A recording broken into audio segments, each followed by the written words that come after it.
This is my beginner's thoughts on Corydoras video where I share my thoughts and experiences with my own Corydoras with other people as a beginner in the hope of helping other beginners decide if these are a good fish for their tank. Corydoras are a small catfish that are very popular within the aquarium keeping hobby, and there are a number of different Corydoras that are very popular. There are some less common variants out there and some that are very expensive, but I have the Corydoras Anais type, which I would guess is one of the more popular types out there. They are very cheap. I have the albino variant, but there is a bronze variant as well, with both being Corydoras Anais, so they are the exact same fish, just different colours. There are other variants of this fish with longer fins and stuff like that, but they are usually a specialist fish. Here in the UK there are at least two more very popular types of Corydoras. There is the popular Corydoras, which by the name it has a spotty appearance. They are usually roughly the same price as a regular Corydoras Anais. And then there are the Panda Corydoras, which look so cute and I really do wish I went with these. And then outside of those three there are some other types that are still quite popular, but you might have to go to eBay or a specialist local fish store to get. But there really are a ton of different types of Corydoras out there with a wide range of colours, sizes and patterns. So just to clarify, for this video I'm sharing my experiences specifically with Corydoras Anais, the albino variant, and that will come into play a little later, that they are specifically albinos. But I would guess there's a lot of crossover with this fish and the various other types of Cory out there.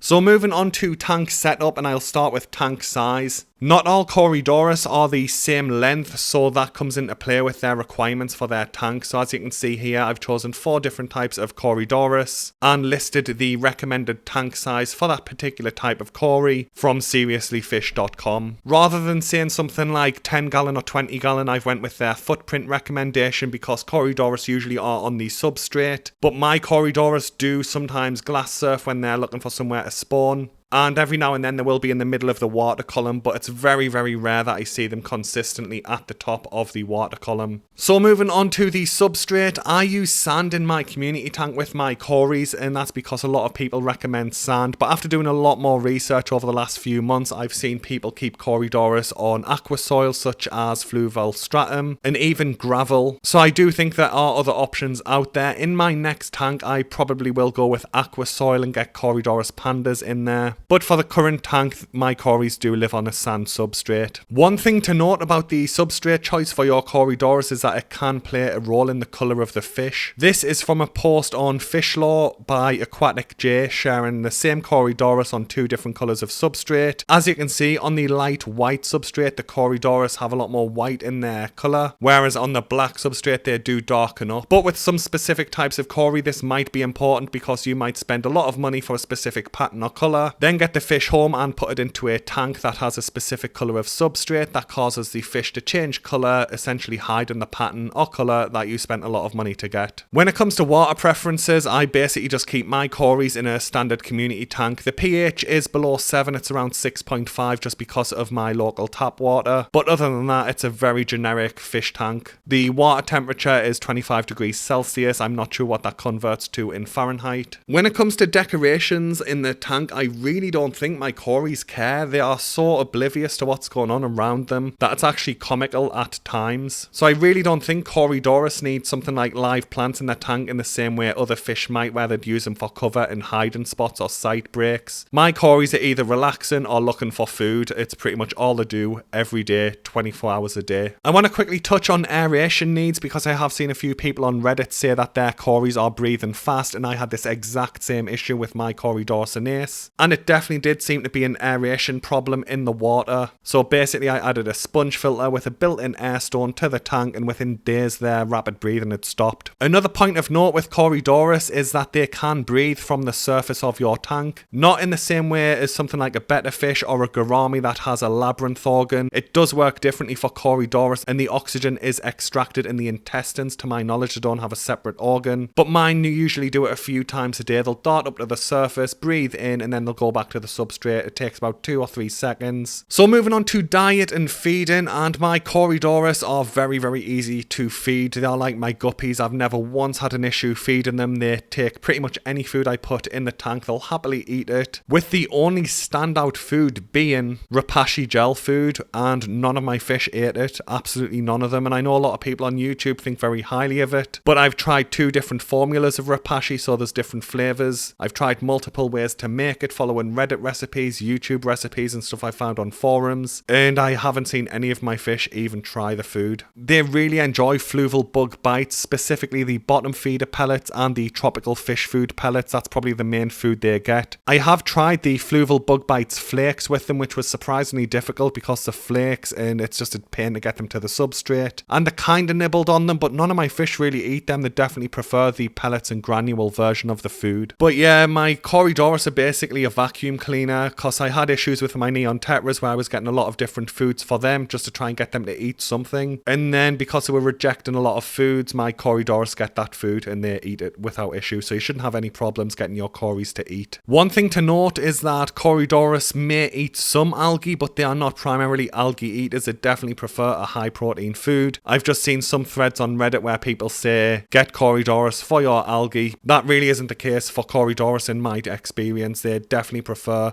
actual food. And another thing I want to quickly say is you definitely should be target feeding your corys. They will eat anything that makes it to the substrate through your fish, but I really wouldn't recommend that you just expect them to survive on whatever makes it to the substrate. I use Bug Bites bottom feeder granules, but a lot of the normal Bug Bites tropical granules make it to the substrate as well, and they just eat it all. So moving on to behavior and compatibility, and I want to quickly say something here. I keep my Corydoras in a community tank, and they have never intentionally been aggressive to their tank mates, but like I mentioned earlier, they are completely oblivious to what's happening in their tank. They just don't care. They are looking for food or relaxing, and I have seen them accidentally cause issues. I've seen them bump into my honey gourami countless times now for some reason, and I've seen them terrify my shrimp, as you can see in this clip where the shrimp are there grazing on their Shrimp King pellet. The Corydoras comes over to see if there's any food on the go and gets involved, and the shrimp just bail instantly. It's not aggression, it's just a cory looking for food. But Corydoras are definitely a social fish. Look at how cute they look here. These are my 3 corys all snuggled up cuddling, and this is the only time I've ever seen them do this. It looks so cute. But I do only have 3 in my tank, and I often see people constantly parrot, you need 6 minimum. I did have 4, unfortunately one of them did die, but these 3, honestly, they really do seem happy. They just look for food and chill out all day. They live the dream. But I do plan to get 3 more to top it up to 6 in the tank, just to see if there are any changes in behavior. But I honestly think this 6 minimum thing's just something people have seen online. They just parrot it over and over and over again. But yeah, the default recommendation is to have a minimum of 6 Corydoras in your tank. I currently only have 3, but I will be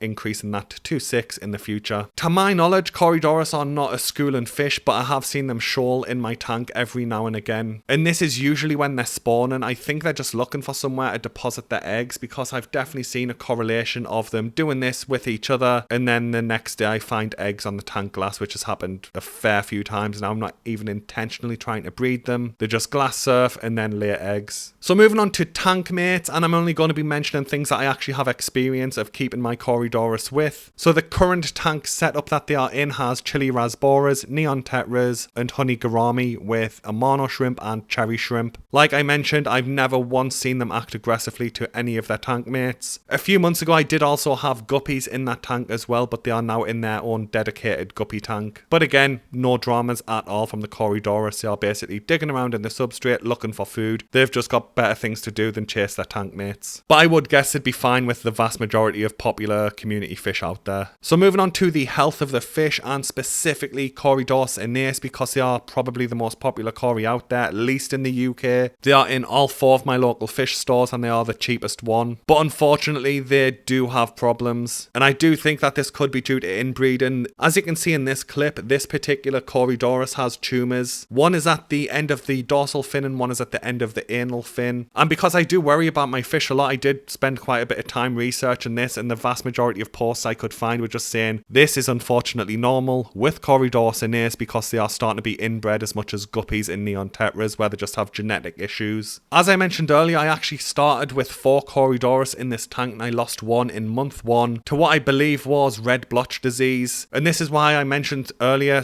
that the fact that these are albino Corydoras does come into play, because the red blotches are so easy to see on their skin tone. So that's what made me think that the fish had red blotch disease. There was a ton of red blotches on it, unfortunately. So I removed that, and then about 2 weeks after that, still in month 1 of my tank being set up, I noticed red blotches on another one of the corys. Thankfully, that corys into the 3rd month in this tank now. The red blotches have started to fade. In fact, they've all faded other than one on one side of the fish. So hopefully they've made it through the disease without. But yeah, that brings my thoughts to a close. I know it wasn't really in depth, or didn't really have any tips or tricks or anything like that, because I honestly think these are very, very easy to keep. Like I said, I've only been keeping tropical fish for a few months. I have had goldfish since I was a kid, but Corydoras were one of the first fish in this tank, and I really haven't had any issues that I think are my fault other than the rapid breathing. And like I said, I just put a sponge filter with an air stone into the tank, and within days the fish were fine. I really don't think the red blotch disease or the problems with the tumours is anything I've done. I think it's just issues with that specific type of fish. And these fish do have a ton of personality. Even though they're just chilling out a lot and looking for food, their little whiskers or barbells do give them a unique look. So yeah, if you are a beginner, I really do think Corydoras are excellent. Like I mentioned earlier, I am actually planning on getting Corydoras pandas for my next tank as well, which is always a good sign when someone who keeps one type of fish is going to get a slightly different type of the same fish for their next tank. So yeah, hopefully this was helpful, guys. I hope you enjoyed the video and found it helpful.